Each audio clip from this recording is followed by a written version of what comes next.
Assalamualaikum warahmatullahi wabarakatuh. Welcome back on my channel. My name is Dani. How are you everyone? Selamat berjumpa kembali di channel saya di My name is Dani. Pada hari ini hari Minggu. Apa kabar semuanya? Semoga kalian kabarnya selalu sehat-sehat dan baik saja. Dan bagi yang sedang menikmati weekendnya, selamat weekend ya di akhir weekend. Dan tetap hari ini kita akan melanjutkan bahasan kita mengenai tenses, yang mana kali ini kita udah sampai di future perfect tense, everyone. Future perfect tense untuk kalimat positif. Oke, everyone. Sebelum kita lanjut ke bahasan, ke topik kita di future perfect tense kalimat positif, tidak lupa saya tidak bosan-bosan untuk mengajak everyone yang belum subscribe on my channel, segera subscribe dan nyalakan loncengnya agar kita bisa terus keep in touch, terus belajar di sini di channel ini di My name is Dani. Semoga silaturahimnya semakin terjaga dan semakin erat dan ilmunya kita dapat, amin ya Allah ya rabbal alamin. Dan bagi rekan-rekan yang sudah subscribe on my channel, terima kasih atas dukungan kalian selama ini. Oke everyone, kita lanjutkan bahasan kita mengenai future perfect tense kalimat positif. Oke, sedikit gambaran mengenai future perfect tense adalah suatu bentuk waktu atau suatu bentuk waktu yang berfungsi untuk menyatakan suatu pekerjaan ya. Present perfect tense itu adalah suatu bentuk waktu yang berfungsi untuk menyatakan suatu pekerjaan atau suatu peristiwa yang peristiwa itu mulai dikerjakan pada waktu lampau dan akan segera berakhir di masa yang akan datang ya. Jadi ada sedikit semacam prediksi ya untuk pekerjaan atau peristiwa itu ya. Jadi prediksinya itu bisa saja pada saat dibicarakan itu pekerjaan atau peristiwa itu sudah selesai atau belum selesai, bahkan mungkin belum terjadi sama sekali ya.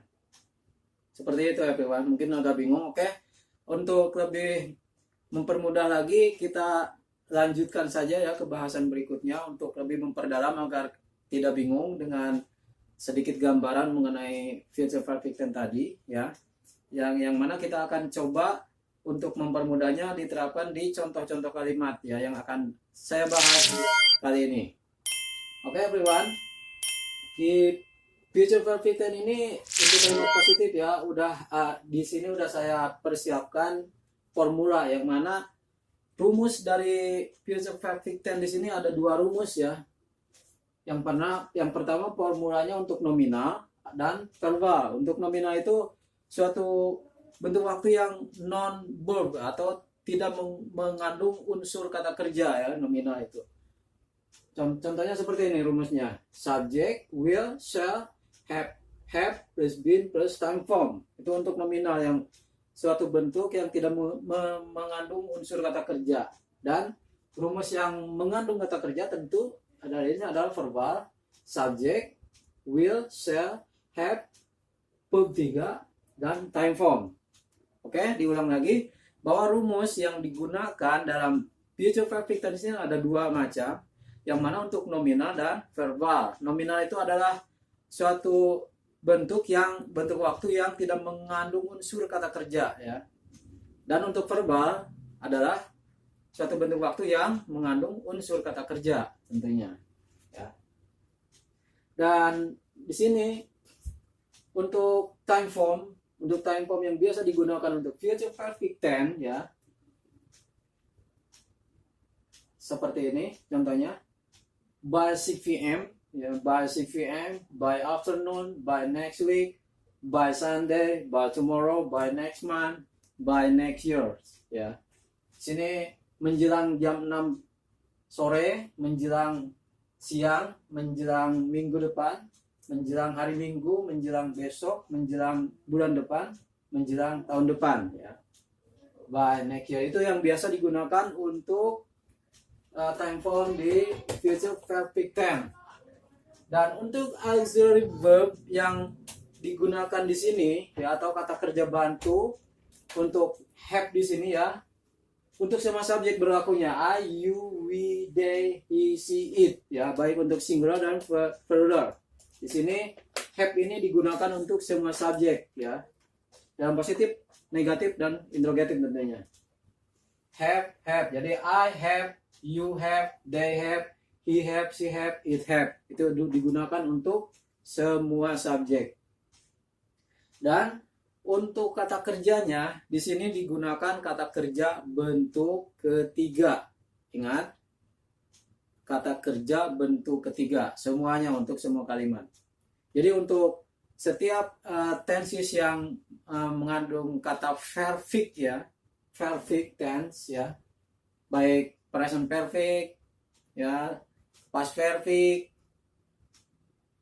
semuanya menggunakan bentuk kata kerja bentuk ketiga. Mungkin everyone sudah sedikit mengetahui ya, karena kita sudah membahas beberapa tense sebelumnya yang mana menggunakan verb ketiga juga ya. Di present perfect tense, continuous tense ya, di situ sudah menggunakan kata kerja bentuk ketiga. Jadi tidak akan susah lagi karena udah sedikit mengetahui lebih banyaknya ya, sedikit banyak udah mengetahui mengenai bentuk ketiga atau kata kerja bentuk ketiga yang biasanya digunakan akhiran ed ya, ed ya, join, jadi menggunakan kata kerja ed ya. Oke everyone, kita lanjut sekarang ke contoh-contoh kalimat ya, di mana future perfect tense ini bagaimana diterapkan dalam contoh-contoh kalimatnya. Di sini kita akan membahas dulu yang rumus nominalnya yang tidak mengandung unsur kata kerja. Bagaimana? Contohnya seperti ini. They have been here by tonight. They have been here by tonight. Kita lihat di sini. They ya, mereka, subjeknya they.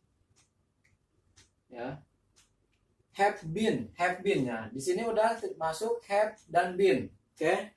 Have been, sorry.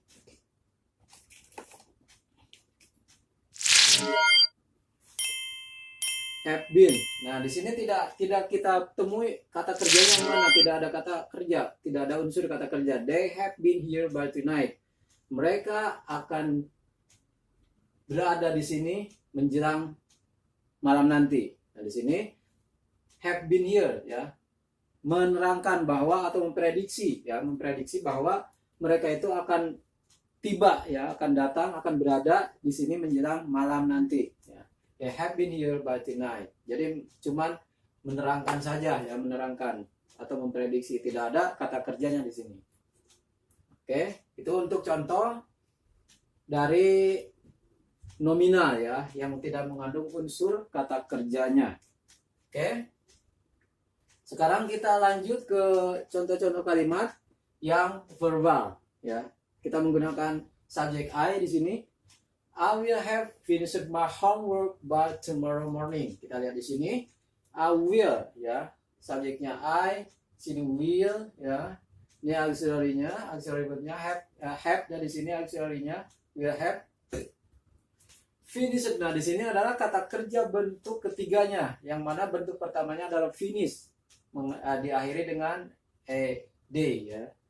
Itu biasanya ciri khas dari bentuk kata kerja, biasanya hanya menggunakan ed aja di akhir kalimat. I will have finished my homework by tomorrow morning. Saya akan telah menyelesaikan pekerjaan rumah saya menjelang besok pagi. Nah, di sini kelihatan ada semacam prediksi atau perkiraan. Dia akan menyelesaikan pekerjaan rumahnya menjelang besok pagi, ya kata dianya. Seperti itu. I will have finished my homework by tomorrow morning. Lanjut ke contoh berikutnya. Di sini menggunakan subjek you. You will have eaten when she comes to your house by tomorrow afternoon. Kita lihat di sini. Subjeknya adalah you ya. Will have di sini will have ya, itu auxiliary-nya. Eaten. Nah, eaten di sini adalah bentuk ketiganya, kata kerja bentuk ketiganya dari eat ya. Eaten when she comes to your house by tomorrow afternoon. Ya. Ketika mereka datang ke rumahmu menjelang siang besok ya. Oke, kita lanjutkan ke contoh berikutnya menggunakan subjek we. We will have cleaned our school before the guests come. Nah, sini lihat subjeknya adalah we dan will have-nya di sini adalah auxiliary-nya. Cleaned adalah kata kerja bentuk ketiganya. Our school adalah objeknya dan before the guests come. Di sini adalah bentuk waktunya ya, time form-nya. Before the guests come. Nah, di sini. Ya. Terus contoh berikutnya menggunakan subjek he, ya. He will have joined the camp in school even by tomorrow evening. Kita lihat di sini, subjeknya adalah he dan ini adalah auxiliary verb-nya dan join ya. Join adalah kata kerja bentuk ketiganya. The camp in school even, dia adalah objeknya. By tomorrow evening, ini adalah keterangan waktunya ya. By tomorrow evening, dia telah akan mengikuti ya camping di sekolahnya ya menjelang besok pagi ya, dia akan ikutnya. Oke, dan contoh berikutnya menggunakan subjek she ya. She will have moved to her new house by tomorrow morning. Kita lihat di sini subjeknya she dan ini will have-nya adalah auxiliary-nya dan ini adalah kata kerja bentuk ketiganya, move to her new house ya. Objeknya dan ini adalah by tomorrow morning. Kata time form-nya atau bentuk waktu yang biasa digunakan untuk future perfect tense. Dan untuk contoh yang terakhir di sini menggunakan subject it ya. It will have finished by Sunday morning. Ini akan berakhir, sedang berakhir menjelang Minggu pagi. Nah, di sini prediksinya di sini mungkin ini adalah sebuah acara ya. Jadi acara itu kita ganti kata gantinya dengan it ya. Bisa acara perkemahan, bisa acara hiburan, bisa acara apa saja ya. Yang mana kita ganti dengan kata kerjanya atau kata gantinya it. It will have finished by Sunday morning. Something like that everyone. Untuk pembahasan kita di future perfect tense kalimat positif. Dan insya Allah untuk video berikutnya kita akan membahas masih di future perfect tense kalimat negatif. Tetap semangat untuk terus belajar bersama saya di My Name is Dani. Tetap keep in touch dan bagi rekan-rekan yang belum subscribe segera subscribe on my channel untuk dukungannya. Semoga dukungan kalian bermanfaat dan sebuah motivasi bagi channel saya. Dan untuk rekan-rekan yang sudah subscribe, semoga silaturahim kita tetap terjaga dan mendapatkan ilmu-ilmu yang berguna bagi kalian setelah join di channel saya. Oke, sampai jumpa dengan saya di video berikutnya di future perfect tense kalimat negatif. Assalamualaikum warahmatullahi wabarakatuh.